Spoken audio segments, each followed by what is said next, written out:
Durante el vuelo se desarrolló en completa normalidad. Nos encontrábamos con mi general Pese realizando una revista de las unidades que se encuentran en el sector y principalmente al llegar a este sector de Lipimavia se presentó una falla del helicóptero que será determinada por el fiscal de aviación correspondiente y se produjo el accidente que ustedes ya están en conocimiento.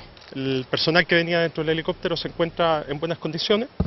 Solamente uno de ellos se encuentra con fracturas y principalmente la tranquilidad correspondiente, porque esto es un accidente que ocurre dentro del margen de la zona de catástrofe que se está desarrollando acá en el sector del Maule.